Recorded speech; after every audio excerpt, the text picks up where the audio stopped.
Not action. Semangat pagi. Pagi luar biasa. Halo Sobat Semanggi. Jumpa lagi di channel YouTube Semanggi University. Nah, di kesempatan kali ini kami semua akan membahas diskusi buku The Miracle of Focus karya Sonny Adam. Nah, kita akan membahas fokus pada bab pertama dan utama dalam merumuskan sebuah tujuan. Oke, sebelum kita lanjut pembahasannya, perkenalkan saya Heru dari Divisi Technical Support. Oke, saya Ulima dari Divisi HRGE. Dari saya Pak Nur dari Divisi Office Support. Nah, terima kasih. Nah, menarik sekali nih dalam buku The Miracle of Focus, yaitu bab pertama dan utama dalam merumuskan sebuah tujuan. Nah, sebelum kita melangkah lebih lanjut, pertama tujuan ini apa sih ya menurut rekan-rekan kalian? Kalau di dalam buku ini tujuan itu adalah jika orang memang ingin sukses, pasti orang tersebut harus mempunyai sebuah tujuan. Benar. Nah, mungkin bisa ditambahkan sedikit dari Bu Lima. Kalau menurut saya tujuan itu adalah sesuatu hal atau titik fokus yang ingin kita dapatkan. Nah, itu menurut saya tujuan. Jadi kayak misal, tujuanku pengen ke sana, ya berarti apa sih yang pengen kita jalani sampai kita sampai ke sana, itu sih tujuan. Ya, bisa dikatakanlah tujuan itu berawal dari sebuah mimpi. Iya, benar. Kita mimpikan dulu, tapi jangan lupa kita kerjakan. Iya, nggak mimpi Gitu doang ya. Iya, nggak mimpi doang. Jadi kita harus punya plan-plannya tersendiri ya. Mungkin kita akan bahas nanti selanjutnya. Nah, menurut Pak Nur nih, apa sih seberapa penting tujuan itu, Pak? Kalau menurut saya penting sekali untuk tujuan. Contohnya kita hidup tujuannya apa? Nah, kita harus punya tujuan. Tujuan saya pertama saya hidup ini. Saya ingin sukses. Ingin bangun rumah, contohnya lah. Gimana Sebuah apa yang kita persiapkan untuk bangun rumahnya? Motivasi diri sendiri ya, Pak ya, istilahnya ya. Sudah cukup enggak ya, saya gaji segini, saya ingin rumah ya. Jadi di planning dulu. Nah, kira-kira kita bisa enggak ya? Nah, tujuannya kita bisa beli rumah itu. Jadi untuk ini, nah, kita di planning dulu. Itu tujuannya.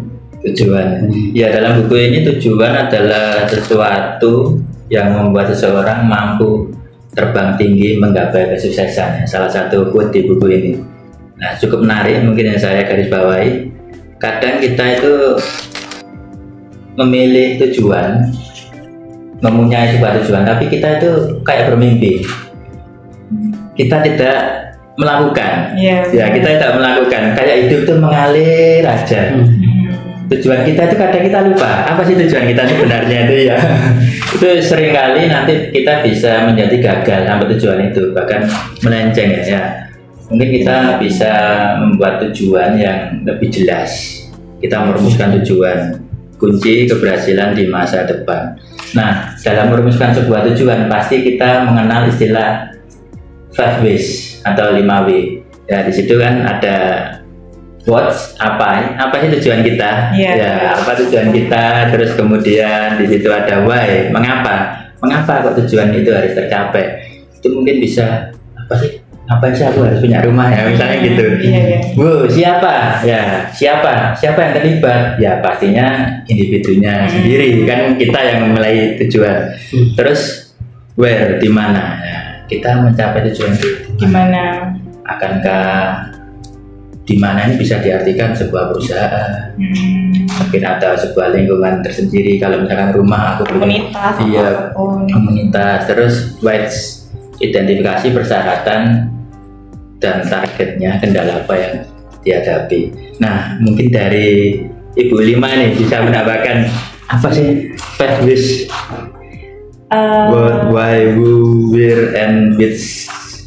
Oke, kalau sebenarnya tujuan hidupnya banyak ya, Pak ya, pastinya. Salah satunya mungkin bermanfaat bagi banyak orang. Tapi kalau untuk tujuan yang tersebut kan kayak terlalu bias gitu ya, masih belum jelas bermanfaat yang seperti apa. Terus tujuannya juga hampir sama juga. Misal Pak D kayak Pak Nur, punya rumah itu sebenarnya juga sama. Ya, cuman pengen kayak gitu.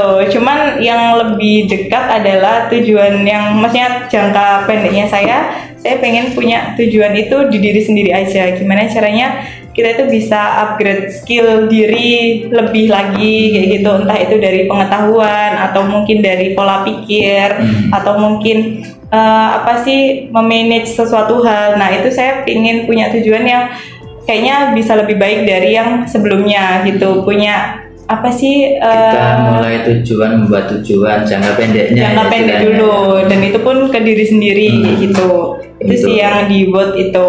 Dan kenapa? Pastinya kalau ditanya kenapa, ya pasti itu akan bermanfaat untuk diri kita sendiri. Kan yang lingkungan bakalan menerima kita ya karena diri kita sendiri. Nah makanya kita yang nyiapin gimana diri kita bisa diterima di lingkungan tersebut. Cukup menarik sekali ini dari Ibu Lima. Mungkin dari Pak Nur ada tambahan apa sih yang membuat Pak Nur ini tadi kan disinggung menginginkan sebuah rumah. Nah, mengapa sih? Apa mungkin bisa diceritakan kenapa kita sharing-sharing aja? Kenapa sih kok harus memiliki sebuah rumah gitu? Mungkin dari Pak Nur. Untuk saya sih tujuan utama ini semua orang sih pasti ingin punya rumah. Tapi kan beda-beda ya, kadang-kadang kita terbentur karena biaya gitu. Tapi ya namanya nasib ya, semua kita berjalannya waktu, jadi kita ya untuk tujuan memiliki rumah ya kita jalani, kita bisa merealisasikan. Ya cukup menarik dari Pak Nur dan Ibu Lima. Memang di buku ini juga ada beberapa bab lagi anjuran kepada kita untuk membuat suatu tujuan yang realistis. Maksudnya itu yang sanggup kita lakukan, ya. Kan untuk bisa dikatakan seperti Bu Lima tadi, tujuan jangka pendek kita harus realistis. Tapi kalau kita tujuan jangka panjang, kita seperti bermimpi, kita berangan-angan ya, jelas aku pengen dulu misalkan kita masuk rumah pakai kunci, ya besok aku berangan-angan masuk rumah hanya tinggal layak atau bagaimana gitu ya. Makanya gitu ya. Sila bertahap.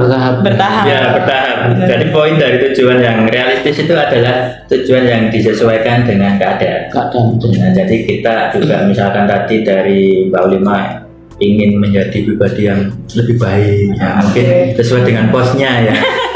Divisi HR mungkin ingin memberikan contoh ke rekan-rekannya yang lain, karena mungkin HR kan adalah sebuah gambaran dari perusahaan. Sama dengan Pak Nur memiliki sebuah rumah, ya mungkin nggak mulu-mulu ya Pak Nur ya, istilahnya perumahan dengan tipe klaster yang bagaimana, tapi disesuaikan dengan keadaan kita. Iya, kalau dari saya sendiri sih mungkin tujuannya paling nggak kita bisa memberikan servis pelayanan customer ini lebih cepat ya, misalnya kayak gitu. Dengan servis customer ini nggak lama, ya kita tentukan tujuannya 1 atau 2 hari itu servisan harus segera selesai. Tapi juga harus realistis, misalkan spare partnya nggak ada ya kan, ya nggak mungkin bisa 1-2 hari. Kita harus bisa memberikan win-win solution untuk ke customer juga. Realistis gitu. Lah ya pokoknya. Realistis. Intinya buatlah daftar tujuan Anda di buku ini, buatlah pemilahan ya istilah, dan wujudkan langkah-langkah konkret apa yang kita kerjakan supaya mencapai tujuan itu. Nah, cukup menarik ini. Mungkin Mbak Ulima ada tambahan atau mungkin dari sebuah pengalaman tersendiri gitu. Ini sih mungkin kalau misalnya tujuan itu kadang itu bahkan harus ditulis di buku, karena kalau misalnya di angan-angan itu pasti bakalan lupa, apalagi kita juga pikirannya banyak gitu ya, banyak harus dipikirkan. Jadi kadang saya pernah baca tapi lupa sih berapa persen. Jadi kayak tujuan kalau misalnya ditulis itu bisa jadi berapa persen kayak akan terwujud. Sugesti ya kita ketika menulis itu ya. Jadi kayak tersugesti, terus inget lagi kalau misalnya lagi down atau mungkin mulai bola kayak gitu juga nggak apa-apa. Nah itu dibuka lagi bukunya. Oh ya sih kan aku punya tujuan ini, alasannya karena ini. Jadi ada yang nge-reminder kayak gitu. Itu sih, jadi harus ditulis kayak tujuannya itu apa gitu. Ya mungkin dari menulis itu kita itu kayak menulis dalam pikiran kita. Iya benar. Gitu. Oh, aku mau menjadi seseorang yang ini, aku ingin mempunyai. Iya, benar. Apalagi mungkin apa? Kalau bisa dikatakan tujuan kita memiliki sebuah materi yang bisa berupa mobil, motor, atau rumah. Benar. Itu kadang bisa nggak ya sambil dulu lah. Iya. Oke, itu nak nyicil ya harus bayar. Iya sih. Gitu. Tapi kita juga harus istilahnya tadi Pak Nur bilang hitung-hitungan. Kita harus pintar menghitung, realistis. Nah, cukup menarik sekali ini dari kita harus membuat sebuah perencanaan yang baik. Ya.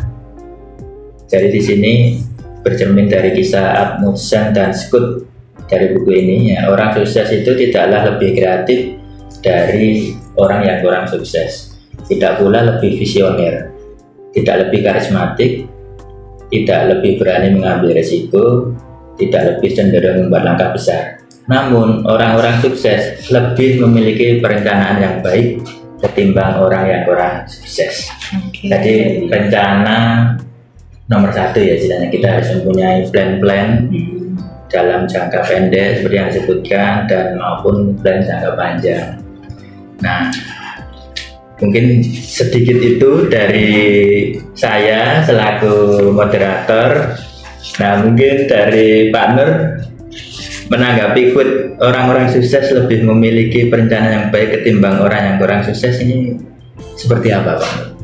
Apakah seberapa pentingnya rencana? Ya, kalau untuk saya untuk perencanaan untuk orang sukses itu penting direncanakan apa ini mau sukses kan nggak harus sukses terus kan, mesti ada kegagalan kan pasti. Nah itu katanya orang-orang yang mau sukses itu mesti merasa merangkak dari bawah.